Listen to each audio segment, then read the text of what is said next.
My sister tried to give away my home office to her 8-year-old daughter, then secretly started moving in while I was at work. Now she's lost custody because she already told everyone they were moving into my house. Hi everyone. Today's story will blow your mind, but really quick, if you enjoy this content, hit that subscribe button.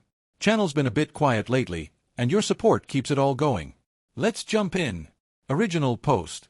AITA for refusing to give up my home office for my niece's bedroom?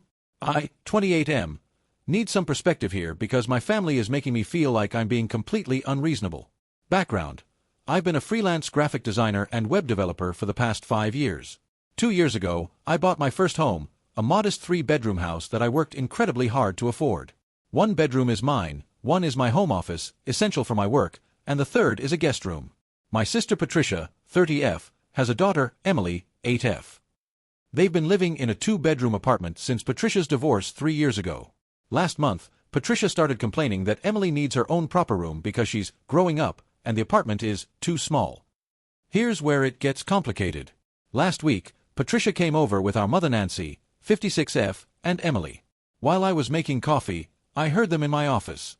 When I went to check, Patricia was literally measuring the room with a tape measure while Emily was bouncing on my ergonomic chair saying, "This is going to be my room." I asked what was going on, and Patricia cheerfully announced that she'd figured out the perfect solution.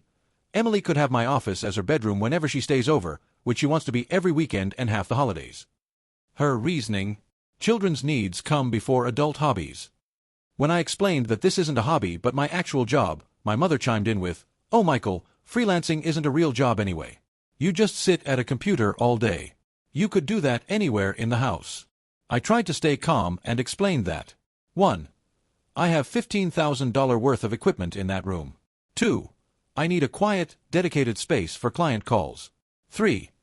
I often work on confidential projects that require privacy. 4. The room has specialized lighting and acoustic panels I installed for video calls. 5. My entire business operates from that space. Patricia's response: "You're being selfish. Family helps family, and Emily needs stability. You can work from the kitchen table like everyone else who works from home." My mother added, "When you have children of your own, you'll understand that their needs always come first. Patricia is a single mother doing her best, and you should be supportive instead of clinging to your little computer room." I told them both that my office stays my office, and if Patricia needs a bigger place, she should look into moving. This apparently made me the villain. Patricia stormed out, claiming I hate my own niece, and my mother called me heartless. Since then, I've been getting texts from various family members about how I'm choosing work over family and being materialistic. My aunt even suggested I'm probably not even making real money if I can't afford to be generous with my space. The thing is, I love my niece. I've babysat her countless times, I buy her gifts, I take her to the park. But giving up my office would literally impact my ability to earn a living. I have client meetings via video call daily, I need my dual monitor setup, my drawing tablet, my professional microphone for podcasts I produce, and the soundproofing I installed isn't just for fun. My neighbors complained before I added it. Am I really being unreasonable here? AITA for not wanting to give up my home office? Edit. To clarify, Patricia isn't asking to move in. She wants Emily to have a second home at my place, with her own room, for weekend visits. Patricia would still maintain her apartment. Edit 2. For those asking, yes, the guest room exists, but Patricia says it doesn't have the right energy and is too close to the street. My office faces the backyard and has better vibes for a child. Update 1. Posted 3 weeks later. I wasn't planning to update this soon, but things have escalated dramatically, and I need to document what's happening. First, thank you to everyone who responded to my original post.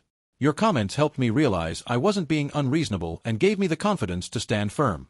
I especially appreciated those who pointed out the liability issues with having a child around expensive equipment.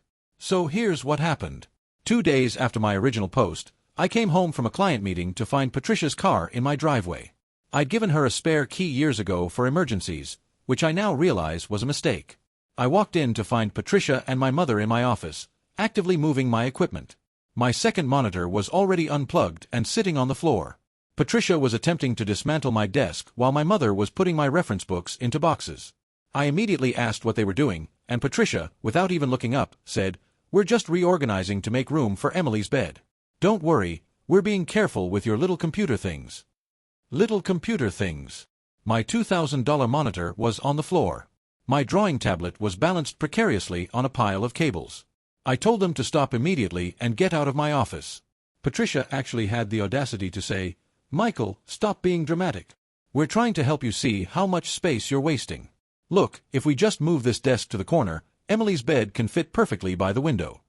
My mother added, "We've already told Emily she's getting her special room at Uncle Michael's house. You don't want to break a little girl's heart, do you?" That's when I lost it. I didn't yell, but I firmly told them they had no right to touch my equipment, that they were trespassing in my workspace, and they needed to leave immediately. I also informed them I would be changing my locks. Patricia started crying, saying I was choosing money over family, and that she never thought her own brother would be so cold. My mother comforted her while glaring at me, saying, "Your father would be ashamed of how you're treating your sister." For context, my father passed away 5 years ago. He was actually the one who encouraged me to pursue freelancing and helped me set up my first home office. He would have absolutely supported me here. I stood my ground, and they eventually left, but not before Patricia said, "I feel sorry for you, Michael. Living alone, obsessed with your work, pushing away the only family you have." Emily was so excited about having her own space at her uncle's house. Now I have to explain why Uncle Michael doesn't love her enough to share. After they left, I discovered they'd already disconnected my entire cable management system, and my backup drives were in a box labeled Garage. They'd taken down my acoustic panels, leaving holes in the walls, and my expensive desk chair was in the hallway, replaced with a pink beanbag. There was a small unicorn lamp on my desk with a note, "For Emily's new room. Aunt Nancy." I spent 4 hours putting everything back together and had to cancel a client call because my setup wasn't functional. This cost me a potential project worth $3,000. I immediately changed my locks and installed a security system with cameras. I also sent Patricia and my mother a formal text stating they were no longer welcome in my home without explicit invitation and that any further attempts to access my property would result in legal action. The family explosion has been nuclear. I'm getting messages from relatives I haven't spoken to in years, all calling me various versions of selfish, heartless, and not a real man. According to the family narrative, I'm a workaholic bachelor who values computers over children, and probably gay anyway. I'm not that it matters, but apparently being single at 28 and owning a nice home makes you suspicious in my family. My cousin James, who's actually reasonable, called to get my side. He was shocked when I told him what really happened and admitted Patricia had been telling everyone I had multiple empty rooms, and was just being spiteful. The financial impact is already starting. My mother usually refers clients to me, she's well connected in the local business community, and that pipeline has completely dried up. Patricia posted on Facebook about how some people forget where they came from with a crying emoji, and now I'm getting weird looks at the coffee shop I work from sometimes. But here's the thing, I don't regret standing up for myself. My home is my sanctuary and my workplace. I'm not obligated to dismantle my career because Patricia wants to give her daughter a weekend room at my house. I'm considering going low/no contact with both of them for a while. I love my family, but I won't be manipulated or guilt into sacrificing my livelihood. We'll update if anything significant happens, but for now, I'm focusing on work and enjoying my peaceful, intact office. Update 2, posted 1 month later. I debated whether to post this update because it's honestly exhausting, but several people have been asking, and I need to vent somewhere. It's been a month since I changed my locks and set boundaries with Patricia and my mother. Here's what's transpired. Week 1 post-lock change. The guilt-tripping intensified. Patricia started a family group chat that I wasn't part of but heard about from my cousin James, where she posted daily updates about how devastated Emily was. Apparently, Emily had already told her friends about her new room at Uncle Michael's house and was now being bullied because it wasn't happening. I highly doubt 8-year-olds are bullying someone over not having a second bedroom at their uncle's house, but according to Patricia, I'm directly responsible for Emily's social trauma. Week 2. My mother attempted a different strategy. She called me pretending nothing had happened, asking if I wanted to come for Sunday dinner. When I cautiously agreed, I missed her cooking, sue me, I arrived to find Patricia, Emily, and about 10 other family members, ambush intervention style. They'd actually prepared a PowerPoint presentation. I'm not kidding. Patricia had created slides showing the importance of family bonds, how sharing builds character, statistics on single men and depression, Emily's growth and need for stability, a floor plan of my house with proposed modifications. The modifications included turning my office into Emily's room, moving my work setup to the garage, and eventually converting the guest room into a playroom/study space for when Emily needs variety. I sat through about 3 slides before standing up to leave. My Aunt Linda actually blocked the door, saying, "Michael, we're doing this because we love you. You're isolating yourself with work. When did you last go on a date? When will you give us grandchildren/nephews/nieces?" I pushed past her and left. The irony of them concerned about my isolation while literally driving me away was lost on them. Week 3, the flying monkeys intensified. I received a formal letter from my mother, who lives 15 minutes away, typed on her church letterhead, outlining her deep disappointment and concerns about my spiritual well-being. She quoted several Bible verses about generosity and helping widows and orphans. Patricia isn't a widow. She receives child support and has a full-time job as a marketing manager. She can afford a bigger apartment. She just doesn't want to waste money on rent. Then came the social media campaign. Patricia started posting old photos of me with Emily as a baby with captions like, "Remember when family meant everything?" and "Some bonds are meant to be forever, others apparently have a price tag." Week 4, this week the extinction burst, as Reddit would call it. Patricia showed up at my house at 6 a.m. on Monday with Emily in tow. Emily was in her school uniform, and Patricia claimed her car broke down, and she needed me to drive Emily to school. Fine. I love my niece. I'm not going to make her late for school. But when we got to my car, I found 2 suitcases in my driveway. Patricia cheerfully announced that since I was being stubborn about the room, she and Emily would stay in the guest room for just a few days while her apartment was being fumigated. I told her to get an Uber. She started crying. Emily started crying. Patricia accused me of being heartless. I still held firm, called them an Uber myself, and sent them on their way. That afternoon, I got a call from Emily's school. I'm listed as an emergency contact. Patricia had apparently told them I was picking Emily up because of a family emergency. When I explained I wasn't, the school seemed confused but handled it. I'm now getting texts that Patricia had to leave work early to get Emily, and it's my fault she might lose her job. She won't. She's worked there for 8 years and has plenty of leave time. The financial fallout. Remember those referrals from my mother that dried up? It's gotten worse. She's actively telling people not to hire me. My cousin James overheard her at church saying I was unreliable and choosing money over family values. I've lost 3 potential clients this month. One straight up told me they heard I was having family issues that might affect my work quality. The unexpected supporters. Surprisingly, not everyone in the family is against me. My uncle Robert, my dad's brother, called to say he was proud of me for standing up for myself. He told me my dad had dealt with similar guilt-tripping from my mom's family throughout their marriage. My cousin Sarah, who's also freelance, a writer, has been incredibly supportive. She even referred 2 clients to me to help offset the losses. Where I am now, I'm tired. I'm sad. I miss my family, but I don't miss the manipulation and disrespect. I've started therapy to deal with the guilt and gaslighting. My business is taking a hit, but I'm exploring new client bases outside my mother's influence. I'm also considering moving to another city for a fresh start, though that feels like letting them win. I haven't spoken to Patricia or my mother in a week. The last text from Patricia was a photo of Emily crying with the caption, "This is what you're doing to your niece." I love Emily. This isn't her fault. But I can't set myself on fire to keep them warm. My office remains my office. My boundaries remain firm. And despite everything, I know I'm making the right choice. We'll update again if anything major happens, but honestly, I hope things just calm down. Final update. Posted 4 months later. It's been 4 months since my last update, and I genuinely never thought I'd be writing this. I've debated whether to share what's happened, but I need closure, and maybe this will help someone else dealing with similar family boundary issues. The calm before the storm. After my last update, things went quiet for about 3 weeks. No texts, no surprise visits, no flying monkeys. I foolishly thought they'd finally accepted my boundaries. I even started to feel guilty. Maybe I'd been too harsh? Maybe there was a compromise? My therapist warned me this was likely the calm before an extinction burst. She was right. The Thanksgiving incident. I received a text from my mother 2 weeks before Thanksgiving, breaking the silence.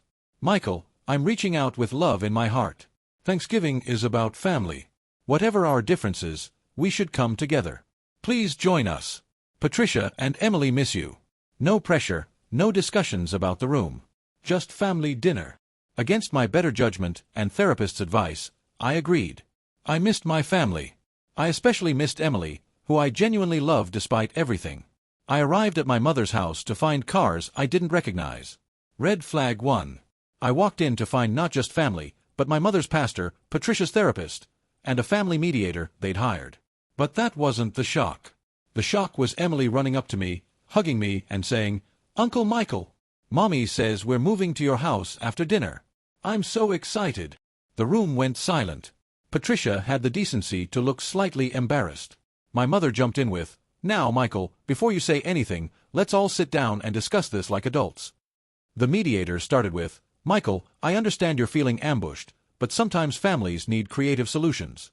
Patricia has been struggling, and your mother suggested a temporary arrangement where Patricia and Emily stay with you for just 6 months while Patricia saves for a house down payment.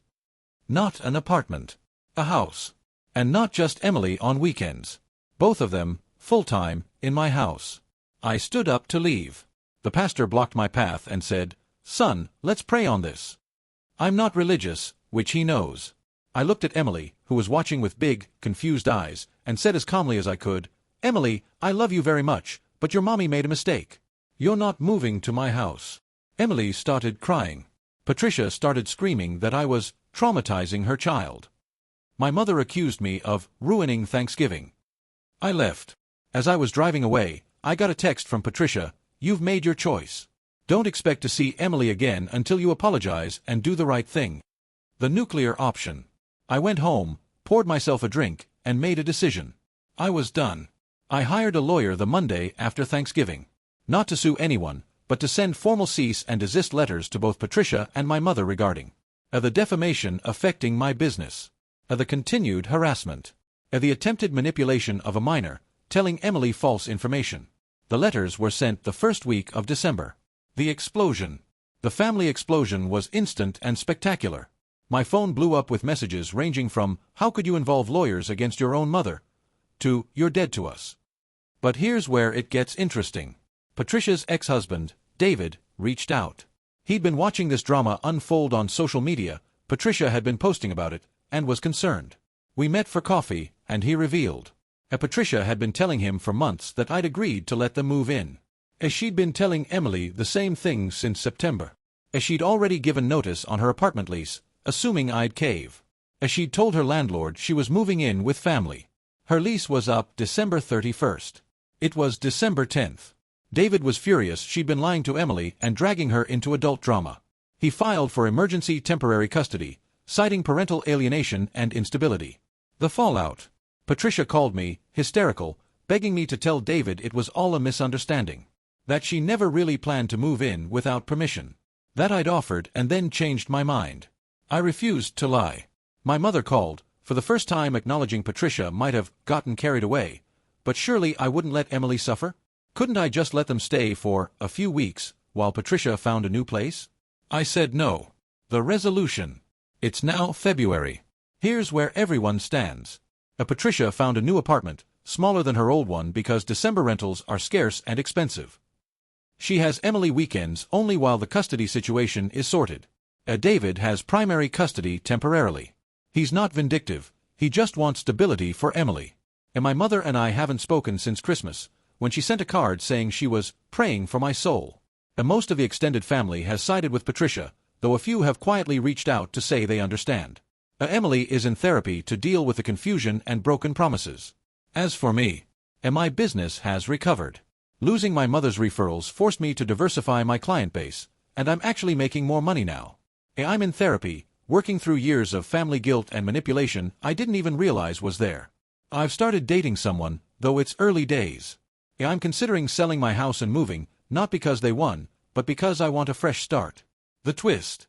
Last week, I got a letter from Emily. In careful, 8-year-old handwriting. "Dear Uncle Michael, Daddy says I should write to say sorry. Mommy told me we were moving to your house and I would have a princess room. I was mad when you said no, but Daddy explained you never said yes. I'm sorry Mommy lied. I hope we can still go to the park sometimes.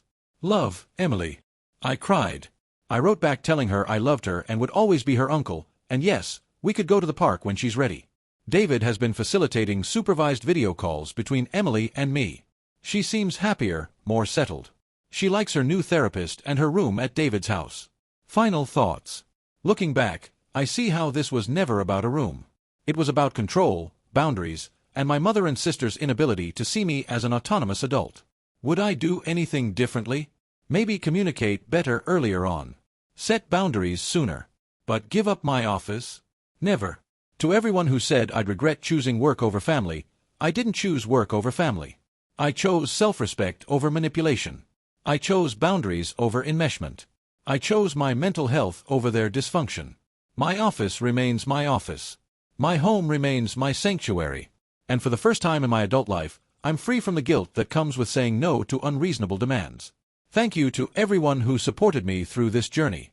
Your comments kept me sane when I doubted myself. And to anyone dealing with similar situations, no is a complete sentence. You're not obligated to set yourself on fire to keep others warm. And sometimes, the best thing you can do for everyone involved is to stand firm in your truth. This is my final update. I'm closing this chapter and moving forward. Edit. Since several people asked, yes, I'm keeping the security cameras. Yes, I've documented everything. And yes, my lawyer is on standby. Just because I'm moving forward doesn't mean I'm naive about potential future extinction bursts. Edit 2. For those asking about the house, I've decided to keep it for now. I've actually grown to love my office even more through this experience. It represents my independence and success. Maybe that's petty, but it feels like victory.